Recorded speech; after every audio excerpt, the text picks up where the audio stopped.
Assalamualaikum warahmatullahi wabarakatuh.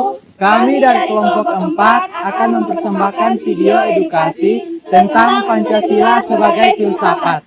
Happy watching guys!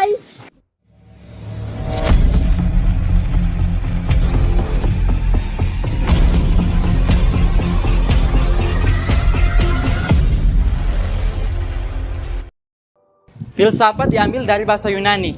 Diambil dari dua kata. Yang pertama yaitu philo.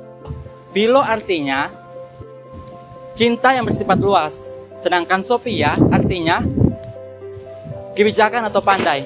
Maka dapat disimpulkan filosofia artinya cinta pada kebijakan. Banyak ahli yang mendefinisikan apa itu filsafat.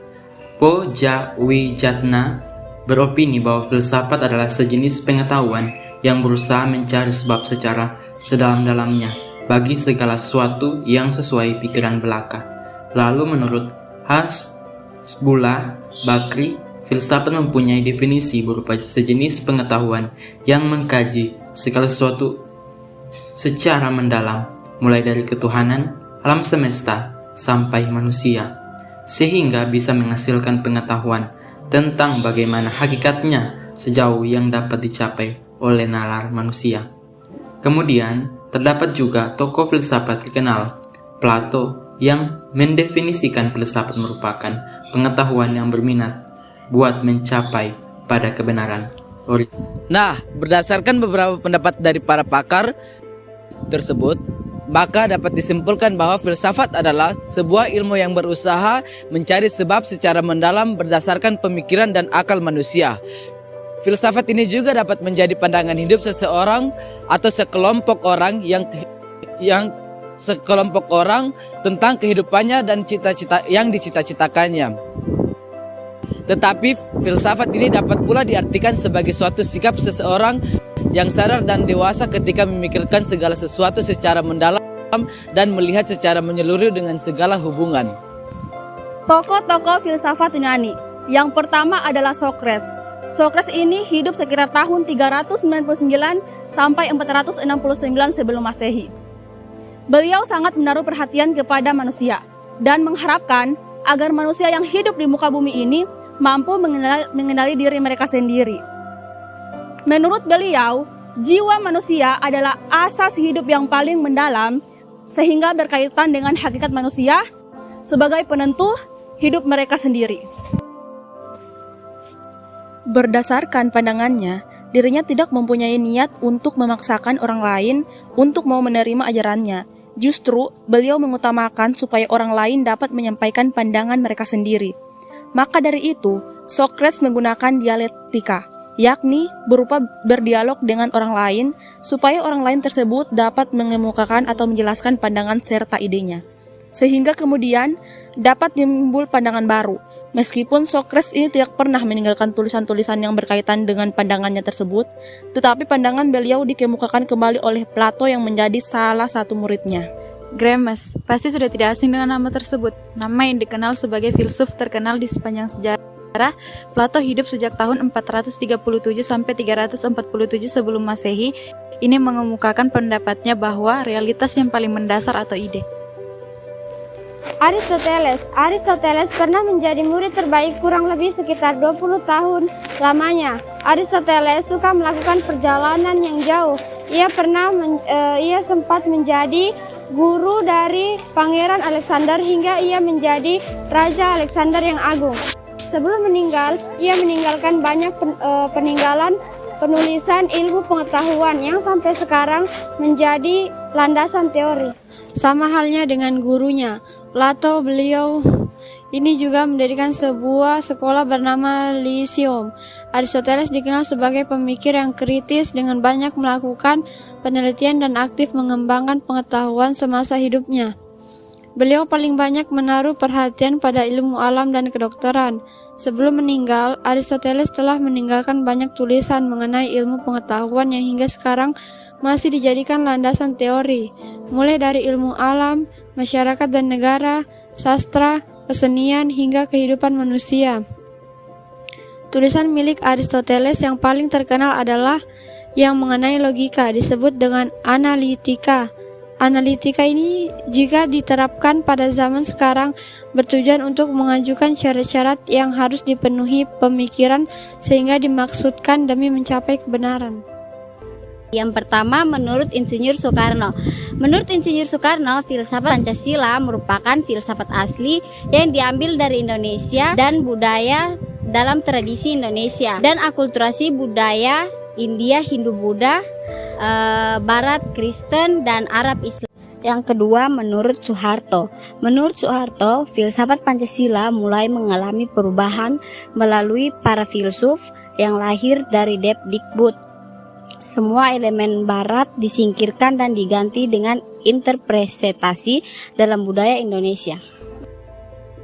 Adapun tingkatan nilai dalam filsafat Pancasila. Yang pertama, nilai dasar. Nilai dasar adalah asas-asas yang kita terima sebagai dalil yang bersifat mutlak, sebagai sesuatu yang benar atau tidak perlu dipertanyakan lagi. Nilai dasar Pancasila adalah nilai ketuhanan, nilai kemanusiaan, nilai persatuan, nilai kerakyatan, dan nilai keadilan. Yang kedua, nilai instrumental. Nilai instrumental adalah nilai yang berbentuk norma sosial dan norma hukum yang selanjutnya akan terkristalisasi dalam peraturan dan mekanisme lembaga-lembaga negara. Menurut Ruslan Abdul Ghani, Pancasila itu adalah filsafat dari negara yang terlahir sebagai ideologi kolektif atau cita-cita bersama seluruh rakyat dan bangsa Indonesia. Nilai praktis adalah nilai yang sesungguhnya yang kita laksanakan secara kenyataan. Nilai ini merupakan batu ujian apakah nilai dasar dan nilai instrumental itu sudah benar hidup di dalam kehidupan masyarakat. Nah, nilai-nilai dalam Pancasila termasuk nilai etik atau nilai moral merupakan nilai dasar yang mendasari nilai instrumental. Selanjutnya, mendasari semua aktivitas kehidupan masyarakat berbangsa dan bernegara. Secara aksiologis, bangsa Indonesia merupakan pendukung nilai-nilai Pancasila atau subscriber of value Pancasila, yaitu bangsa yang berketuhanan, yang berkemanusiaan, yang berpersatuan, yang berkerakyatan, dan berkeadilan sosial. Salah satu contoh dari Pancasila sebagai filsafat adalah salah satunya itu tentang musyawarah di dalam organisasi. Para panitia divisi haruslah melakukan musyawarah jika hendak memperoleh keputusan bersama dan tidak saling memaksakan kehendak pendapat, saling menghargai, dan saling bersikap adil dalam mengungkapkan pendapat maupun mendengarkan pendapat orang lain. Menanamkan sikap adil antara menciptakan keseimbangan dan keselarasan. Oke, Assalamualaikum warahmatullahi wabarakatuh. Waalaikumsalam warahmatullahi wabarakatuh. Dengan kesempatan kali ini, kita boleh berkumpul di tempat ini untuk mengadakan pertemuan mengenai rapat dan agenda kita sebagai panitia divisi acara. Nah, kita akan membahas bagaimana kegiatan kita untuk memperingati hari ulang tahun 17 Agustus di tahun 2022. Dengan tanggal yang telah ditentukan, yaitu pada bulan Juli tanggal 1 hingga tanggal 20 Juli. Nah, sebelum itu saya mengucapkan terima kasih bagi teman-teman yang boleh berkesempatan hadir dalam segala kesibukannya sehingga bisa menempatkan diri untuk bisa sama-sama mengikuti rapat. Nah, kali ini kita akan membicarakan agenda-agenda apa saja yang kita buat untuk bisa kita merencanakan dalam kegiatan memperingati hari ulang tahun 17 Agustus di tahun 2022. Dan sebelum itu saya akan memberikan kesempatan bagi teman-teman untuk menyampaikan apa yang menjadi pendapat mengenai kegiatan apa saja yang bisa kita lakukan untuk memperingati HUT tersebut. Oke. Pertama, saya persilakan kepada Saudari Astrid atau Bagaimana kalau lomba bola kaki? Saya mengusulkan harus mengadakan voli sih. gimana? Saya mengusulkan ada lomba main catur. Saya mengusulkan lomba kesenian. Karena dari saya lihat teman-temannya kita semua itu memilih lomba-lomba olahraga dan juga seni, saya mengusulkan agar di kegiatan tersebut ada lomba yang seru begitu. Contohnya kayak lari karung, tarik tambang, dan sebagainya. Kalau saya sih setujunya sama Putri. Kalau saya sih yang namanya ada hiburan buat tanggal 17 Agustus. Ya, kalau saya menurutku seni, karena di sini juga terang kayak seni itu juga kan bagus untuk kegiatan-kegiatan itu kita bisa menyalurkan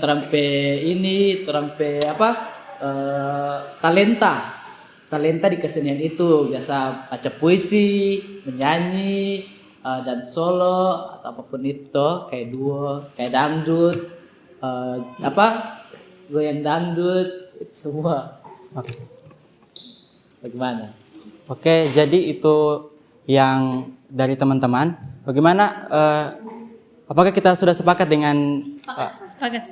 yang menjadi agenda kita? Oke. Kegiatan-kegiatan kita secara bersama-sama. Oke. Semua. Terus apa lagi agendanya? Kalau untuk agenda berikutnya, tetapi untuk yang sekarang itu kita berfokus pada kegiatan lomba. Oke, terima kasih buat teman-teman sekalian yang boleh menyampaikan pendapat-pendapat mengenai kegiatan-kegiatan tentang lomba, yaitu memperingati HUT 17 Agustus tahun 2022. Dan semoga kegiatan yang kita sudah usulkan ini bisa berjalan dengan baik sebagai mana mestinya. Dan harapan-harapan kita itu bisa terwujud. Oke, hanya itu yang menjadi rapat kita di siang hari ini. Saya tutup dengan mengucapkan Assalamualaikum warahmatullahi wabarakatuh dan selamat siang. Thanks for watching guys. Bye.